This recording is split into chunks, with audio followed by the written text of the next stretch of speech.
လေးကတော့ကျမရဲ့ဒုတိယမြောက်ချုပ်ဖြစ်တဲ့အိတ်လေးဖြစ်ပါတယ်ရှင်ဒါလေးကကန်ရလည်းအဆင်ပြေတယ်နော်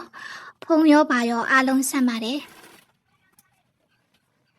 ပိတ်စာကတော့အင်းလေးချီလေးကိုဝယ်ပြီးတော့ချုပ်ထားတာဖြစ်ပါတယ်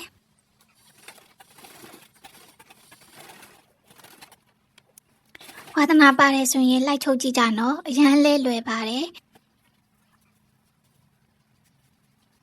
ကျမရဲ့ဗီဒီယိုလေးကိုကြည့်ပေးကြတဲ့တယောက်ချင်းစီတိုင်းကိုကျေးဇူးအများကြီးတင်ပါတယ်ရှင်